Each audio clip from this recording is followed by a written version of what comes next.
Hello everyone, it's Auntie Daisy. Welcome to my channel. Today I'll be sharing with all of you on our HDB purchase journey about 4 years ago. And let me give you a little bit of our background. We were then a couple in our late 20s. So we wanted a home of our own. And we are one Singaporean, one PR. And at that point we planned to have children. And after having children, we'll be converting from a double income to a single income because we wanted to have someone at home to take care of the children. And with all these factors, so how did we decide on the location? There were several factors that we have considered at that point. And the first one is proximity to parents. We wanted to be close by so that we can take care of one another. And the second factor would be cost. We wanted something that was not too expensive because we didn't want to have a lot of debt. The next factor that we have considered is that it shouldn't be too far away from work because commuting could be quite tiring and we didn't want that. We also thought about the waiting time. We didn't want to wait too long as we wanted to have children soon while we were still young. And the next factor will be ease of traveling.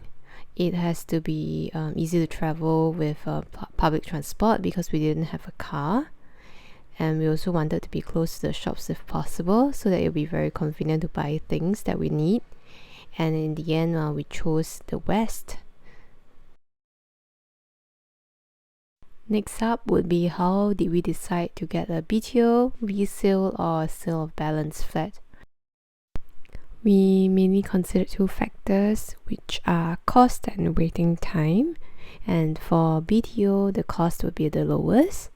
For resale, it will be the most expensive.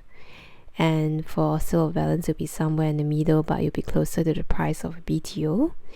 And as for waiting time, BTO will take the longest as it will require time to build. For resale, it will be the fastest in our point of view. And for sale of balance, you'll be somewhere in the middle, but maybe 1 to 2 years. And in the end, we decided to get a sale of balance flat because it meets our conditions then. Next up, I'll share with you what the process was like. First, we chose an area that we wanted, and of course, that area must have new flats, and we balloted for it. And after the results were out, we got it and we booked the flat and applied for the necessary grants.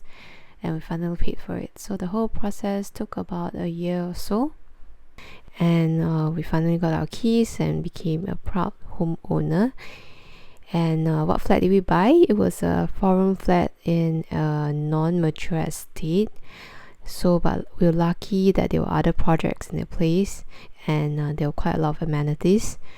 And it was on a low floor. We didn't have much of a choice because it was sale of balance.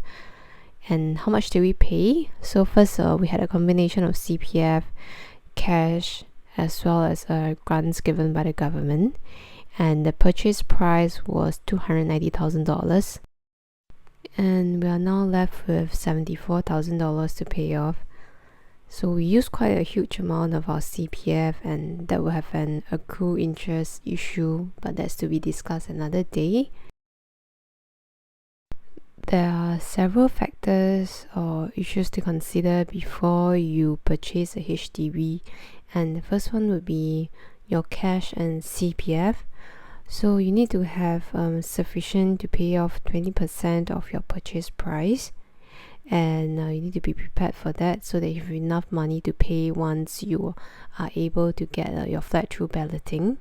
And the second factor will be the type of loan. Which one would you prefer? Would you prefer a HDB loan or a bank loan? So depending on which one you take, there are pros and cons. So for HDB loan, the percentage of interest that you have to pay will be fixed. And for bank loans, there are quite a big variety of combinations out there. So that's something you have to consider. And third will be the monthly mortgage you want to pay or the number of years of mortgage you want to have, and that could come from your CPF or it could be a cash outlay. So all this you have to think about it. And so thank you for watching the video today, and I'll see you in my subsequent videos.